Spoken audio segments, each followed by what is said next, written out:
Comment Christian Malanga, 43 ans révolu, anciennement actif dans le trafic du chanvre médicinal, il aurait fait fortune avant de basculer dans les mines au Mozambique. Comment a-t-il pensé, lui qui est totalement méconnu du grand public à Kinshasa, comment a-t-il pensé qu'il réussirait à renverser le pouvoir de Félix Tshisekedi avec à peine une poignée d'individus, apparemment mal formés? Certains disent qu'il s'agit d'une aventure, d'une comédie. Mais comment a-t-il pu embarquer son fils dans une histoire sans lendemain? Marcel Malanga, 22 ans, issu de son premier mariage avec une citoyenne américaine. Il a été capturé ce matin dans les événements de Kinshasa. Pourquoi? Mais pourquoi avoir ciblé, premièrement, la résidence de Vital Kamerhe? Comment comprendre qu'il y a eu plus de résistance au domicile de Kamerhe qu'au palais de la nation? Même si le président y va rarement, il n'en demeure pas moins que c'est le symbole du pouvoir. Comment a-t-il pu accéder avec ces individus dans la cour, au sein du palais, le palais de la nation? Comment quelqu'un qui comptait mener une aventure sérieuse a-t-il pu accepter de se faire filmer et de retransmettre en temps réel son opération? Cet après-midi, il y a plus de questions. Plus de questions, très peu de réponses. Et nous allons tenter, nous, ici, de distinguer le vrai du faux. Parce que vous êtes nombreux à nous poser des questions. Avant tout, je vous laisse d'abord regarder ce que l'armée a communiqué. Et je tiens aussi à préciser que la dernière information, c'est qu'il y a eu des rumeurs que le concert de Moïse Mbiye est annulé. Non, c'est faux, d'après les infos que j'ai pu avoir, notamment dans les circuits du ministère de l'Intérieur. Le concert de monsieur Moïse Mbiye est bien maintenu et en ce moment, il y a d'interminables files d'attente au stade des Martyrs. On regarde la communication de l'armée, on revient pour continuer l'échange. J'en ai pas pour longtemps, juste 4 minutes, pas plus. La République démocratique du Congo porte à la connaissance de l'opinion nationale et internationale qu'une tentative de coup d'État a été étouffée dans l'œuf par les forces de défense et de sécurité. Cette tentative a impliqué des étrangers et des Congolais. Ces étrangers congolais ont été mis hors d'état de nuire, leurs chefs y compris. Les forces armées de la République démocratique du Congo demandent à la population de vaquer librement et tranquillement à ses occupations. Les forces de défense et de sécurité ont la parfaite maîtrise de la situation. Nous y reviendrons avec force détails et images à l'appui. Oui, l'armée qui rassure, la situation est sous contrôle. En ce moment à Kinshasa, les gens vaquent à leurs occupations. Ceux qui vont au concert de Moïse Mbiye, ceux qui sortent de l'église, ceux qui prennent de la bière au coin comme d'habitude. Le calme est revenu. Mais la matinée, la ville était le théâtre des affrontements qui ont opposé les forces loyalistes, l'armée congolaise, la garde républicaine à des assaillants. Des gens présentés comme appartenant à un mouvement appelé New Zaïre. Ceux qui veulent que le Congo redevienne le Zaïre. Avec à la tête un certain Christian Malanga. 43 ans, mais connu du grand public, même si en ce moment on balance certaines de ses photos, posant notamment avec le cardinal Ambongo, posant avec Martin Fayoulou. Ceux qui sont abonnés sur sa page Facebook ont vu depuis longtemps qu'il proférait des menaces contre la République. Et donc, c'était un individu potentiellement dangereux. Quelques questions et très peu de réponses. Comment a-t-il fait pour revenir sur le territoire national? Était-il suivi des services de sécurité? Parce que quand vous suivez quand même ce qu'il dit, ce qu'il fait sur Internet, sur Facebook, le genre de ses publications, normalement, c'est un individu qui devrait être suivi par les forces de sécurité. étaient-ils au courant? Ont-ils laissé faire Malanga en sachant qu'il avait très peu de chances de l'emporter? Comme je dis, il y a plus de questions, très peu de réponses. Le sujet est extrêmement sensible. Nous n'avons pas la prétention d'avoir la maîtrise des questions sécuritaires. Nous allons essayer et voilà, essayer d'analyser ce qui peut être dit pour l'instant.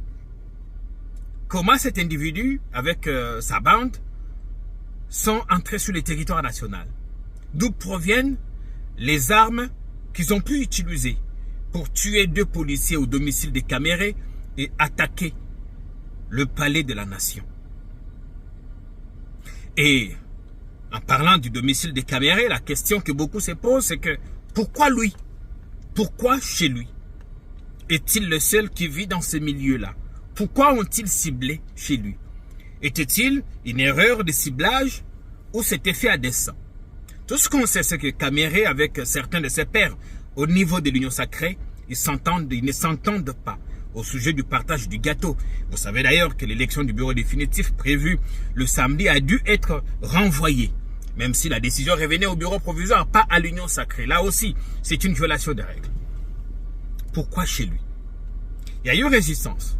Combien d'individus étaient-ils au nombre de combien? Parce que l'on dit certains ont fui vers le fleuve. Par où sont-ils entrés? Peut-on aujourd'hui retracer le mouvement de ces individus? Étaient-ils suivis des services ou pas? Comment expliquer qu'il y a eu un peu plus de résistance chez Caméré qu'au palais de la nation? Est-ce qu'on aurait compris que comme le président y va de moins en moins, on sait qu'il a pris ses quartiers sur les hauteurs du Mont Galliéman, à la Cité de l'Union africaine, c'est là qu'il reçoit, je crois, la plupart de ses hôtes. Peut-on dire qu'on aurait peut-être négligé ces sites? Mais au mausolée des musées, au palais de la nation, il y a des éléments de la garde républicaine. Ces détails, nous ne l'avons pas, nous continuons à enquêter. Et comment expliquer qu'on a laissé ces individus pendant un bon temps se faire filmer? Et Christian Malanga, quelle motivation avait-il, lui qui prétend, parce que dans les vidéos, on les voit crier, c'est fini pour la RDC, nous basculons ou nous rebasculons dans Zaïre. Ce mouvement s'appelle New Zaïre. Il se raconte d'ailleurs qu'il aurait fait, qu'il serait un ancien de l'armée congolaise, qu'il aurait fait un bref passage au sein de l'aviation militaire américaine avant de basculer dans ses autres activités. Quelles étaient ses motivations? Lui qui voulait effectivement renverser le pouvoir, comment a-t-il accepté de se faire filmer? Cet après-midi, beaucoup saluent la bravoure de l'armée congolaise qui a réussi à mettre en déconfiture, hors d'état de nuire, ses assaillants. Parce qu'en effet, aujourd'hui, ce n'est pas d'un coup d'État dont on a besoin. Nous avons besoin des élections. Nous avons besoin du développement. Les Congolais ont besoin de manger, d'être en sécurité. Et pas que des individus viennent renverser le pouvoir et que l'on recule. Parce que le coup d'État est un recul démocratique. Après 4 cycles électoraux, peu importe comment ils se sont produites, les grandes nations démocratiques aujourd'hui sont passées notamment par ce que nous avons connu. Nous avons intérêt à consolider notre démocratie, qu'à chercher à renverser le pouvoir par le moyen des arts. Et donc, Christian, parce qu'on dit, mais c'est une aventure, c'est une comédie, comment quelqu'un, un père sérieux, accepterait d'embarquer son enfant dans une histoire sans lendemain? Ils sont en ce moment en train d'être interrogés. Y a-t-il des liens? Est-ce qu'il faut parler d'une comédie? Je n'ai pas d'éléments probants en ce moment pour parler d'une comédie. Dans tous les cas, ce qui s'est passé, c'est comme qui dirait Christian et sa bande d'un expert. Évidemment, nous ne soutenons pas les coups d'État. On fait du scoutisme au palais de la nation.